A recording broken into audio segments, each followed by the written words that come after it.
Nous avons assisté à une messe noire planétaire à la suite du décès d'un des grands de ce monde. Cet homme qui était souffrant du série d'hôpital, je ne sais pas si l'hôpital ou pas, cet homme qui est le chef du système de la Babylone la Grande est décédé et nous avons assisté à un véritable théâtre de plusieurs jours. Comment les gens faisaient des processions, les gens ont voyagé de par le monde entier. Il y avait des leaders politiques de près de 170 États. 170 États, voilà cet homme qui était jeune, là sur cette photo, tellement inoffensif. Mais il a tourné, il est devenu plus tard le représentant d'un des systèmes les plus abominables. Et vous voyez sur la photo, on est en train de faire la soudure sur son cercueil. Il a été scellé dans un cercueil. Regardez ce temple qui vous donnerait des cauchemars avec ces pylônes qui ont beaucoup de symboles ésotériques. Et il n'y a rien de Dieu dans cela. Alors, mes frères et sœurs, cet homme qui a été honoré à travers le monde, célébré, la Bible dit ceci, et c'est le Seigneur Jésus qui disait, « À quoi sert-il à un homme de gagner le monde entier s'il perd son âme ?»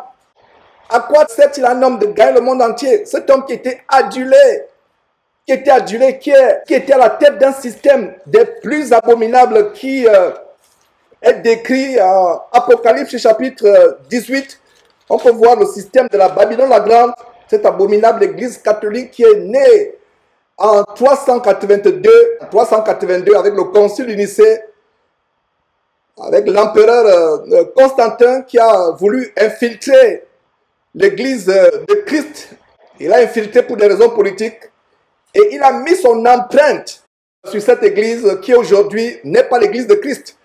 Et ma prière c'est que si vous catholiques, vous qui êtes sur Facebook ou sur internet en train de suivre, ma prétention n'est pas de dénigrer votre religion, ma prétention est de vous montrer la vérité. Voilà cet homme qui prenait tous les titres, qui usurpait les titres de Dieu. Et là c'est un des plus grands blasphémateurs du monde. Il prend tous les titres, son Saint-Père, sa sainteté, le médiateur, etc. Tous ces titres qu'il donne sont éminentissimes. En italien, on parle même de magnificate. Magnificate en latin, ça veut dire que c'est le suprême magnifique. Quand nous voyons dans Apocalypse chapitre 18, je vais vous lire quelque chose, voilà. Après cela, l'apôtre Jean continue, il dit, après cela, je vis descendre du ciel un autre ange qui avait une grande autorité et la terre fut éclairée de sa gloire. Regardez comment la gloire d'un ange peut éclairer toute la terre. Alors l'ange verset 2, Apocalypse 18 verset 2, regardez les grands de la terre. Le président Donald Trump avec tous les grands de la terre, Macron qui est à côté, le Gotha politique, financier, mondial qui s'est réuni, près de 170 chefs à travers le monde. Regardez les foules et les foules. À quoi sert-il un homme de gagner le monde entier s'il perd son âme? Combien d'enfants ont été sacrifiés pour que cette cérémonie ait lieu? Combien d'enfants ont été égorgés? Quelle quantité de sang humain s'est écoulée? Combien de bébés ont été écrasés, mangés pour cette cérémonie? Mes frères et sœurs, ce n'est pas ce qu'on dit en anglais, conspiracy theory. Ce n'est pas la théorie du complot que je suis en train de faire, c'est la vérité. Nous avons dénoncé cette abominable église qui, depuis des années, est derrière des scandales tels que la pédophilie, le viol d'enfants, le viol des nonnes, des sœurs religieuses. Il y a eu des documentaires là-dessus. Et cet homme qui est, regardez, il y a deux anges gardiens, mes frères et sœurs. Ces gens qui sont en train de garder le cadavre, pourquoi ces deux gardiens n'ont pas protégé la mort? Les seuls anges gardiens que nous avons, c'est les anges de Dieu qui nous gardent jour après jour. Regardez ces gens avec des épées qui gardent de part et d'autre le cercueil, la bière ou le cercueil. Et ils ne peuvent pas empêcher qu'ils se dirigent en enfer. Ils ne peuvent pas empêcher. Et il y a tout un symbolisme. Et ce qui se passe de jour, ce n'est pas ce qui se passe la nuit. Il y a des cérémonies occultes qui sont passées la nuit. Et comme rien ne se cache, peut-être par la grâce de Dieu, nous reviendrons pour exposer cela.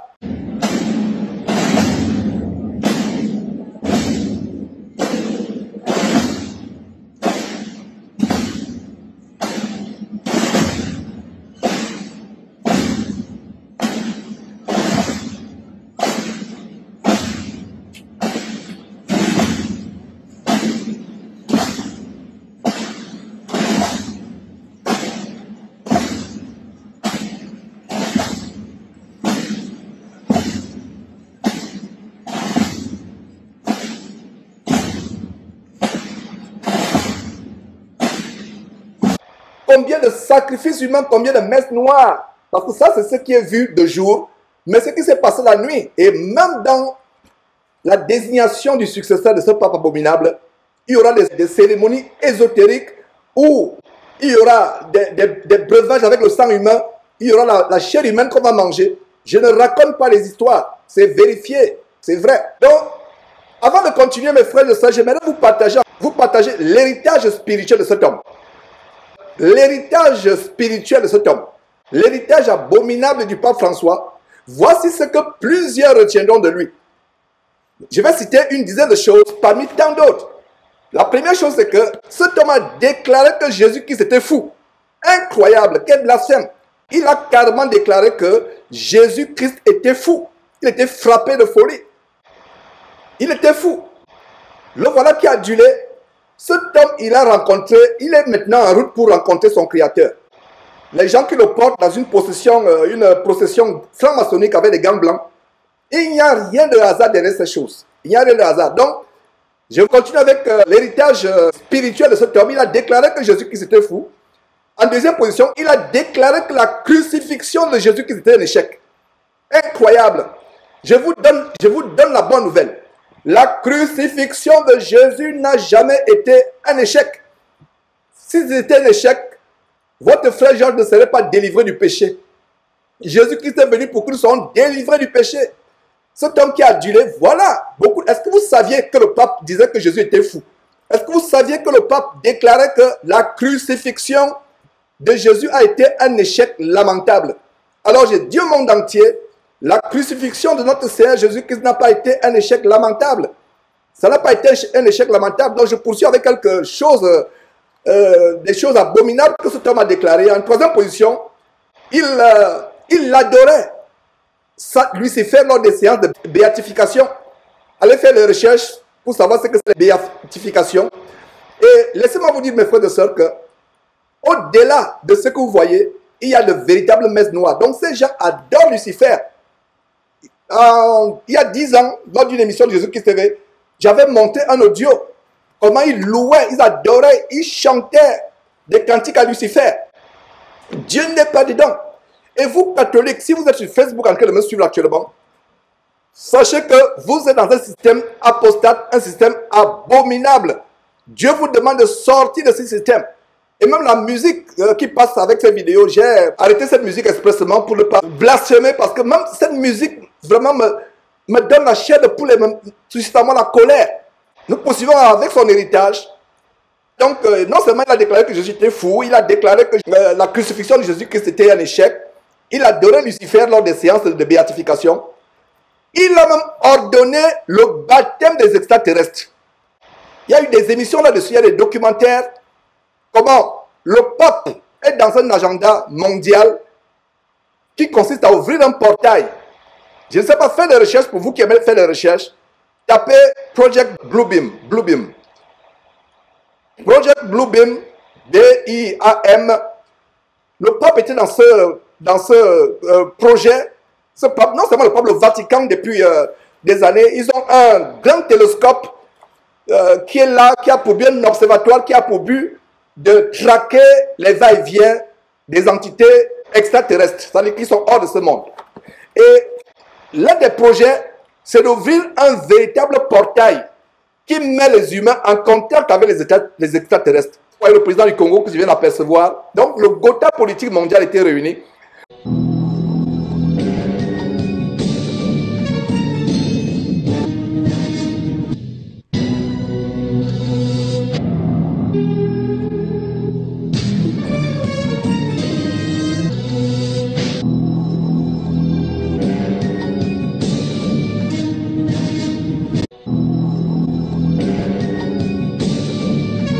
Alors, je parle donc du baptême.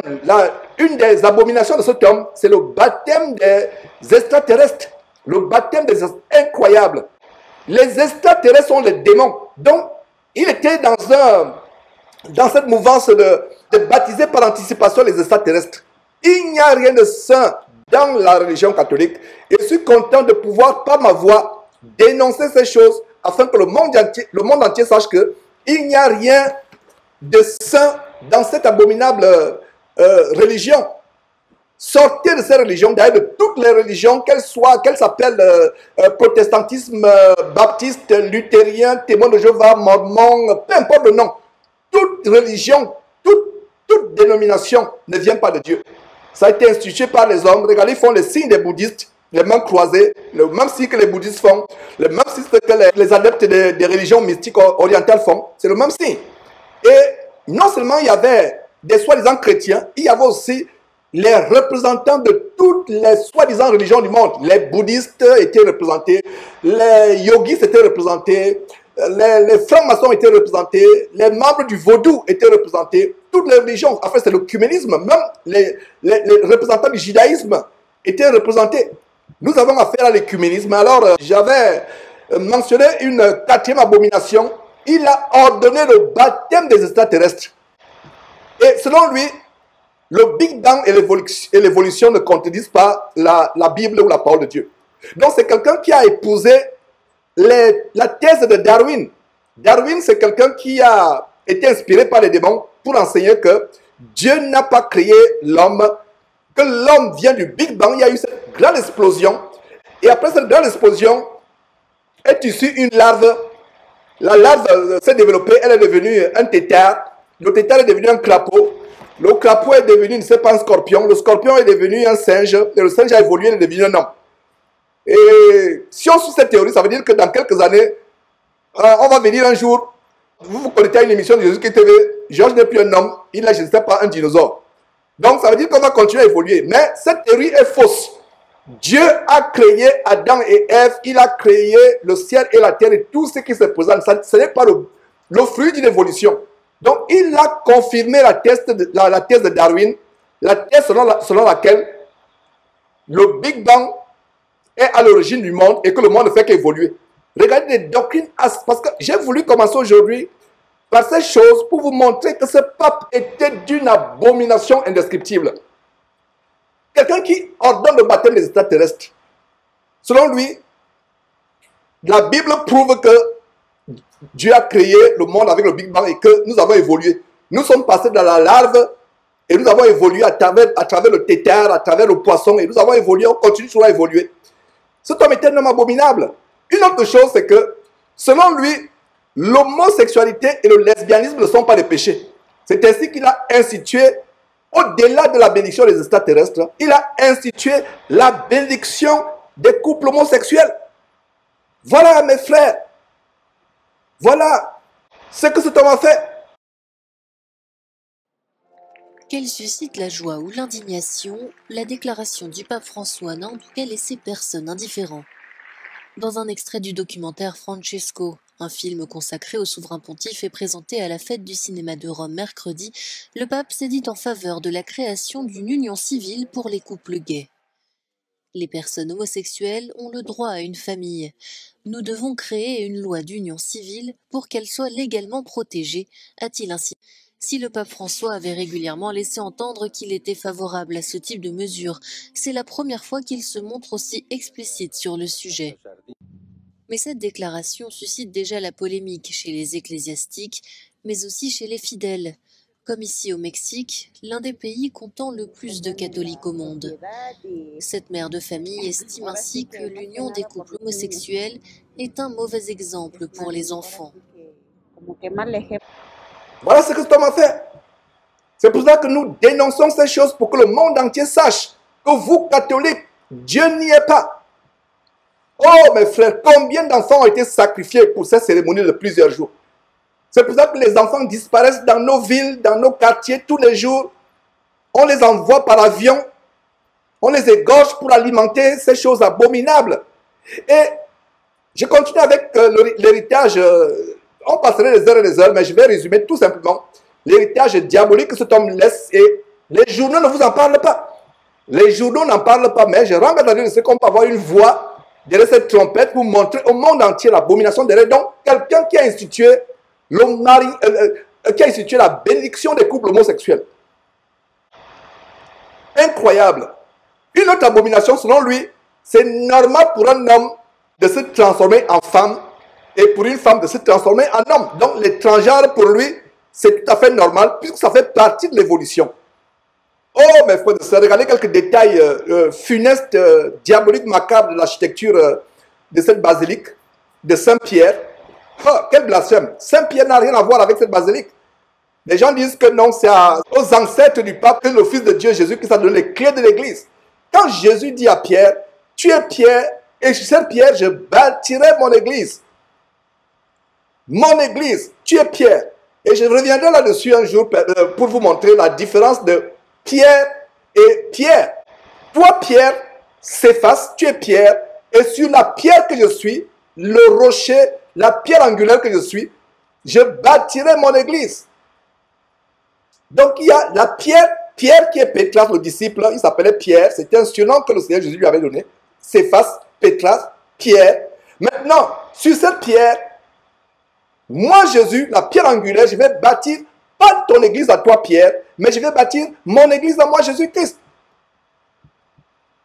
Donc pour lui, c'est normal pour un homme de se transformer en femme, c'est normal pour un homme de se transformer en femme, pour une femme de se transformer en homme.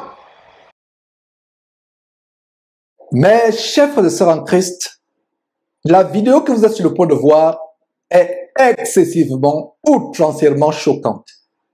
Si quelqu'un doute que nous vivons la fin des temps, que nous sommes dans les temps de la fin, je plains une telle personne. Voilà le pape François de cette abominable religion catholique, la Babylone la Grande, qui a reçu des transgenres. Voilà des hommes travestis en femmes qui sont en route pour aller déjeuner avec le pape François. Vous connaissez la manière par laquelle je dénonce les choses avec virulence, mais pour une fois, je vais enfreindre la règle, je vais vous laisser vous-même commenter cette abomination. Voilà les hommes habillés en femmes. Il n'y a aucune femme biologique, je vais dire aucune femme réelle, aucune vraie femme, selon que Dieu les a créés, dans ce bus. Voilà des hommes qui pensent qu'ils sont des femmes, qui sont en direction pour aller déjeuner avec le pape. Voilà les abominations que nous vivons dans cette fin des temps. Oh, catholiques, si vous pouviez ouvrir les yeux pour aller à Jésus-Christ, sortir de ces sectes qui entraînent les gens en enfer, allez à Jésus-Christ. Ouvrez les yeux, mettez vos commentaires au bas de cette vidéo. Voilà comment les gens s'amusent avec le nom de Dieu dans ce temps de la fin. Dans ce temps de la fin. Voilà la preuve, mes frères et sœurs, que Dieu n'est pas dans ces religions inventées, fondées par les hommes. Regardez vous-même, des hommes habillés en femmes qui pensent qu'ils sont des femmes, mais qui demeureront toujours les hommes, qui déjeunent avec le pape. Voilà, mes frères et sœurs. Et c'est une abomination qui a contaminé toutes les races, que ce soit les Noirs, que ce soit les Asiatiques, Européens, etc. Il n'y a plus d'exception. Donc j'attends vos commentaires, mes frères et sœurs, au bas de cette vidéo.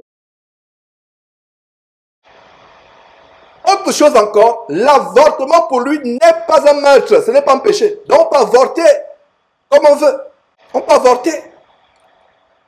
Et c'est ce que les religions, soi-disant les églises, soi-disant éveillées, qui ne sont que les filles, petites filles, arrière-petites filles du système de la Babylone la Grande, voilà, adoptent aussi l'avortement.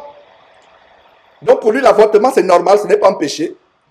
Et il a nié l'existence de l'enfer et d'Adam et Ève. Pour lui, l'enfer n'existe pas. L'enfer n'existe pas. Adam et Ève, c'est des fables, des légendes. Ce sont des utopies.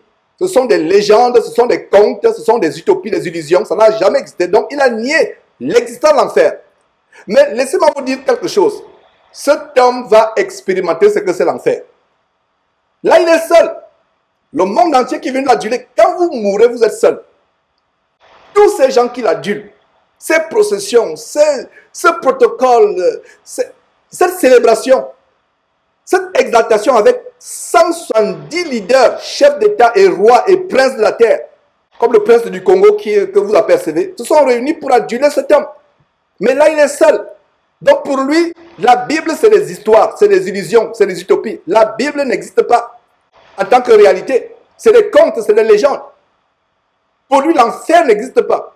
Et en fait, il ne fait qu'embrasser la théorie diabolique du purgatoire. Et lui-même, il allait plus loin que le purgatoire parce que dans la théorie, la doctrine diabolique catholique, le purgatoire, c'est un endroit où vous allez être purgé de vos péchés. Donc, vous pouvez être meurtrier, sorcier, sorcière, grand assassin, voleur, bandit, menteur. Quand vous mourrez, vous allez atterrir, selon la doctrine catholique, à un endroit qu'on appelle le purgatoire. Et c'est là où vous serez purgé pour aller au ciel. Donc, pour la doctrine catholique, l'enfer n'existe pas. Donc, il allait très loin en disant clairement que l'enfer, c'est une utopie. L'enfer n'existe pas. Donc, voilà quelques exemples, mes frères et sœurs, de cette abomination. Et voilà, il a nié Adam et Ève, pour lui, c'est des illusions. Vous savez pourquoi il ne croit pas Adam et Ève? Je vous donne quelques secondes pour que vous réfléchissiez à la réponse. Vous avez eu la réponse. Pourquoi il ne croit pas Adam et Ève? Frères et sœurs, je vous ai donné la réponse. Parce que pour lui, les êtres humains ne viennent pas d'Adam et Ève. Les êtres humains viennent de quoi? Du Big Bang, de l'explosion de laquelle est sortie une larve, un tétard, un poisson, etc., un crapaud qui a évolué, un singe, etc., un gorille, et nous sommes des hommes aujourd'hui. C'est pour ça qu'il ne peut pas croire que Dieu a créé Adam et Ève. Il n'y a rien de chrétien dans cette religion. Il n'y a rien de chrétien, absolument rien. Et autre chose aussi, mes frères et sœurs, autre chose, selon lui, que vous soyez franc-maçon, musulman, bouddhiste, hindouiste, juif, adepte du vaudou, vous pouvez aller au ciel sans vous repentir, sans passer par Jésus-Christ. En fait, cela c'est quoi? C'est l'écuménisme. Voilà, mes frères et sœurs, l'héritage de cet homme, vraiment, c'est terrible, mes frères. Et je vous lisais dans cette parole, dans Apocalypse chapitre 18, comment la Babylone la grande nous est révélée. Après cela, je vis du ciel un autre ange qui avait une grande autorité, et la terre fut éclairée de sa gloire. De sa gloire. Verset 2, il cria d'une voix forte disant, elle est tombée, la Babylone la grande. La Babylone la grande tombera au retour du Seigneur Jésus-Christ. Aujourd'hui, c'est le ténor, c'est le prince, c'est le chef de la Babylone la grande qui est tombé. Ce n'est pas le système qui est tombé. Et toute église dénominationnelle est dans le système de la Babylone la grande. Elle est devenue quoi? Une habitation de démons. Ce n'est pas par hasard que vous avez vu cette architecture vraiment lugubre, tellement ténébreuse. Le temps me manquerait de décortiquer point par point les symboles de la basilique. Et il y a une image d'ailleurs, je ne sais pas si vous l'avez vu, comment le grand pylône, et la caméra zoomait sur le grand pylône, qui n'est qu'un symbole phallique. Allez chercher la définition du mot phallique dans le dictionnaire. C'est un symbole bestial, un symbole ésotérique, pervers, pour adorer Satan. Et ce pylône est presque partout. Vous qui êtes en France, vous l'avez. Il est dissimulé dans la tour Eiffel. À Washington, on a ce pylône. Même ici, au Texas, à Houston, la plus grande ville, je crois, du Texas, il y a ce pylône qui est élevé au downtown, au centre-ville de Houston. Ce pylône est élevé partout. Ce pylône. Voilà donc une religion abominable qui a célébré son prince qui est tombé. Mais le système n'est pas tombé. Regardez, la Bible dit, elle est devenue une habitation de démons. Tout ce qui s'est passé, c'est une procession de démons. Il y a 2 dimanches, je crois, ou 3 dimanches, 2 ou 3, je me rappelle, je vous enseignais comment sur Terre, il y a des milliards et des, pas des milliards, des myriades. En anglais, on va dire zillion, c'est-à-dire qu'il n'y a plus que billion, milliards. Donc, zillion, ça veut dire que les milliards et les myriades de démons. Si Dieu pouvait vous montrer les démons qu'il y avait ce jour-là, oh là là, il y en avait. Il y en avait, vous avez peut-être des parents qui ont voyagé pour aller assister au décès aux obsèques de ce monsieur. Il y en avait. Normalement, même quand il n'y a pas ce genre de cérémonie, c'est un repère de démons. Qu'en est-il maintenant quand il y a une cérémonie comme celle-là, où ils viennent célébrer la mort? Des personnes meurent à cause de ces choses.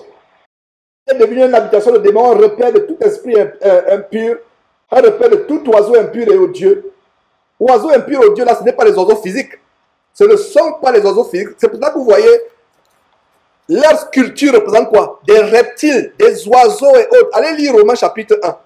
Romains chapitre 1, je l'avais démontré, c'est la naissance de l'Église catholique. Romains chapitre 1. Lisez attentivement. Au lieu d'adorer Dieu, ils adorent plutôt les statues, ils adorent la créature, la création, et représentent Dieu avec des images infâmes représentant des oiseaux, des quadrupèdes, des reptiles. C'est pour ça que Dieu les a livrés à l'homosexualité. L'homosexualité, c'est une punition pour ces prêtres-là. C'est pour ça qu'ils ne se marient pas. C'est pour ça qu'il y a l'homosexualité. Il y a une vidéo où nous avons montré un prostitué. Pourquoi il dit un prostitué? C'est un homme qui témoigne comment il y a tout un circuit de prostitution avec des hommes. Entre eux-mêmes, les prêtres.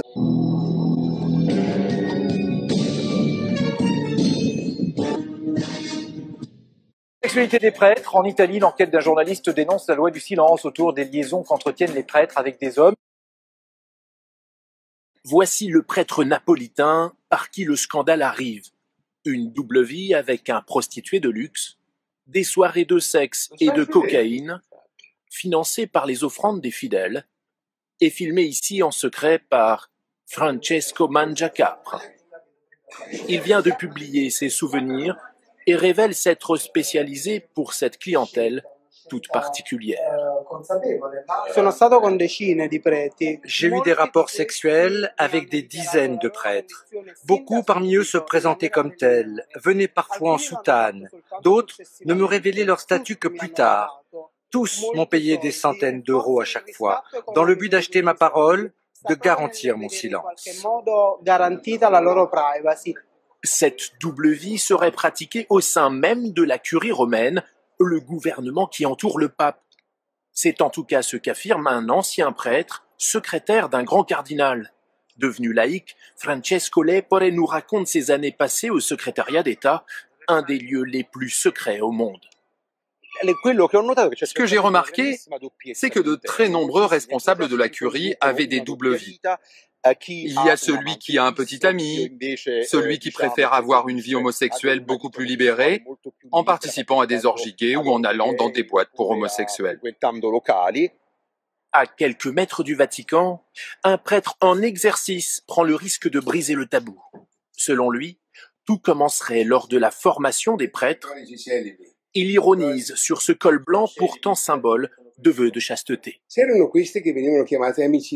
Il y avait ces amitiés que l'on appelait des amitiés particulières, qui étaient une certaine forme d'homosexualité. Cela existe dès le séminaire, parce que dans ce monde exclusivement masculin, on n'a pas d'alternative. Et il n'est possible de s'adresser qu'à une personne du même sexe. Longtemps, le Vatican a tenu des propos outranciers contre les homosexuels. À l'image de l'ancien numéro 2 de l'Église catholique, le cardinal Bertone, qui liait homosexualité et pédophilie. Une vision des choses à laquelle n'adhère pas le pape François. Si une personne est gay, qu'elle cherche le Seigneur et qu'elle est de bonne volonté, qui suis-je pour juger? La vie cachée des prêtres ne concerne pas que l'homosexualité. Les cas de religieux qui vivent en couple avec des femmes ou qui ont des enfants sont également nombreux. C'est des choses terribles et nous devons dénoncer ces choses. dénoncer ces choses. Voilà, verset 3. Lisons encore le verset 2. Il cria d'une voix forte, elle est tombée, Babylone la grande. Elle est devenue une habitation de démons, un repère de tout esprit impur, un repère de tout oiseau impur et odieux. Ces oiseaux impurs et odieux là, ce sont des esprits impurs. Verset 3. Parce que toutes les nations, comment? Toutes quoi? Les nations, toutes les nations ont bu du vin de la fureur de son impudicité, et que les rois de la terre se sont livrés avec elle à l'impudicité, et que les marchands de la terre se sont enrichis par la puissance de son luxe. Maintenant, regardez le message que Dieu donne aux catholiques. Ce message est au verset 4. Le message est au travers de la voix de cet ange. Verset 4. Catholique, écoutez-moi. Vous qui êtes sur Facebook actuellement, écoutez ceci, catholique. Écoutez, ce n'est pas cet homme que vous suivez qui le dit. Ce n'est pas moi, je ne suis qu'un messager. Voilà ce que Dieu dit. Voilà ce que Dieu déclare. Catholique, écoutez ceci.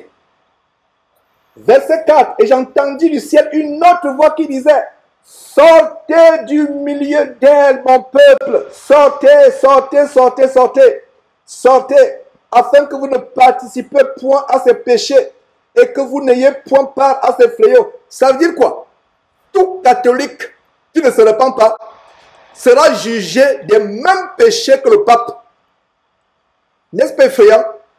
Si, c'est effrayant. Je reprends.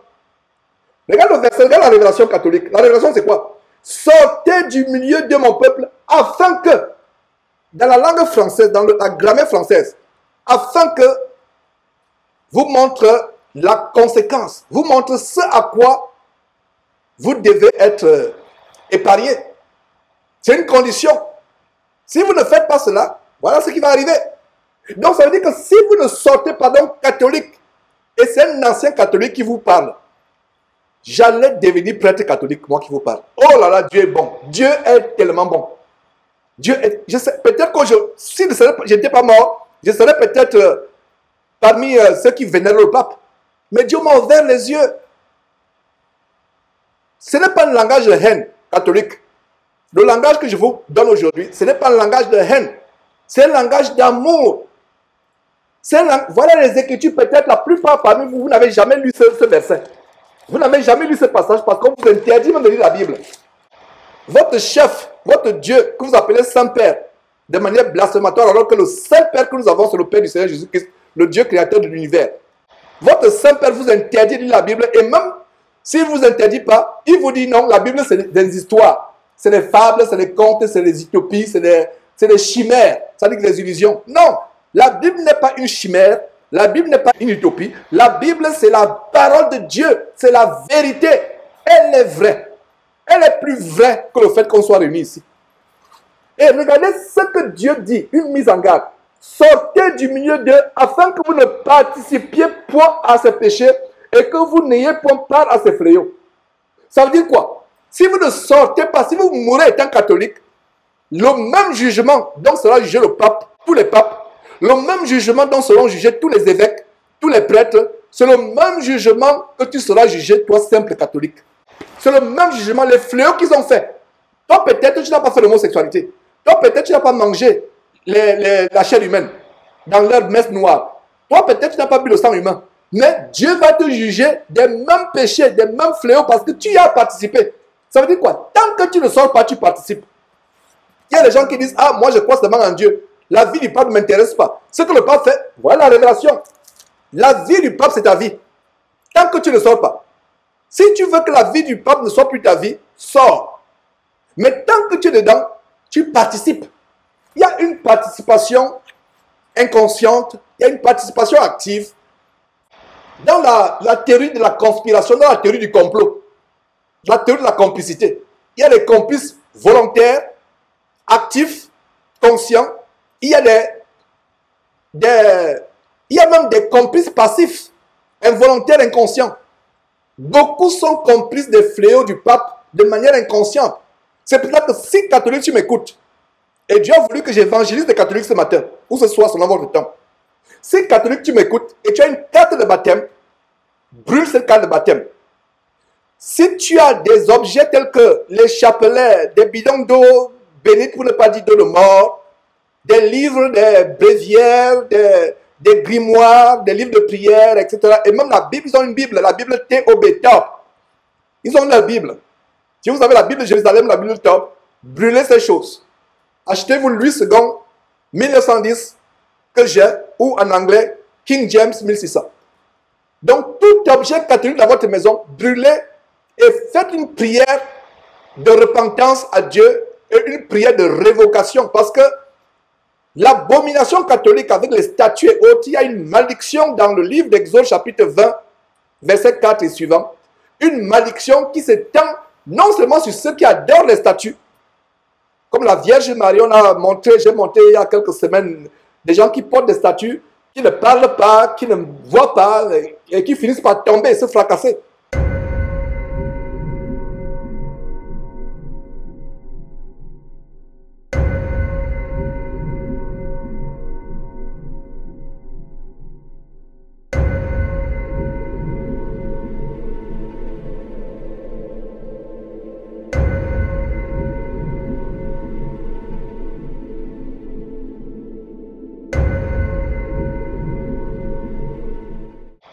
Donc, sortez de ce système. Sortez de ce système. Le système de la Babylone, verset 4, et j'ai entendu du ciel une autre voix qui disait, sortez du milieu d'elle, mon peuple, afin que vous ne participiez point à ces péchés et que vous n'ayez point part à ces fléaux. Verset 5. Car ces péchés sont accumulés jusqu'au ciel et Dieu s'est souvenu de ses iniquités. Je vais m'arrêter là pour vous dire ceci. Les péchés de l'Église abominable catholique s'accumulent depuis des siècles et des siècles et des siècles et des siècles. Ces péchés s'accumulent. Je vous assure qu'il faudrait un an, jour après jour, pour faire des émissions démontrant les profondeurs de Satan dans la religion catholique. Je ne fais qu'effleurer, Ce n'est que le vernis que je suis en train de gratter. C'est un petit vernis que je gratte actuellement là. C'est une abomination.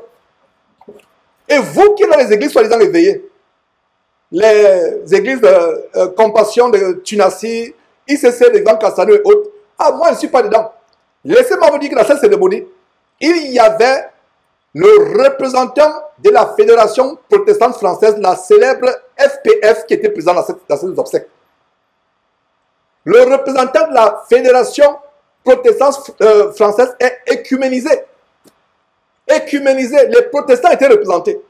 Les membres des églises éveillées qui pivotent autour de la Fédération protestante française, dont l'annuaire s'appelle Dagon.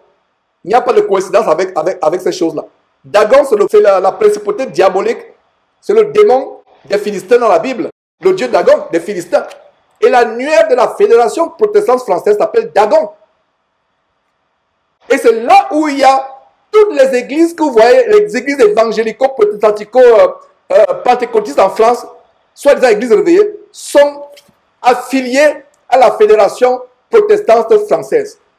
Même ceux qui représentent les baptistes, les luthériens, les méthodistes, les mormons, tous ces gens-là étaient à Rome. Donc voilà mes frères, vous connaissez la vérité vous affranchira.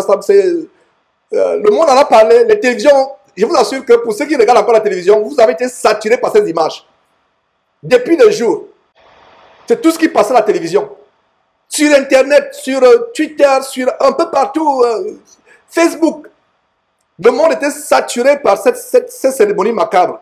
Mais la petite voix que nous avons derrière cette trompette, petite selon les hommes, mais très grande, c'est la voix de celui qui crie dans le désert. Nous sommes dans un océan d'iniquité. Nous sommes dans un océan de mensonges. Et cette petite voix peut s'élever. Elle n'est pas moins importante. Elle n'est pas insignifiante. Jésus-Christ TV, vous connaîtrez la vérité et la vérité vous affranchira.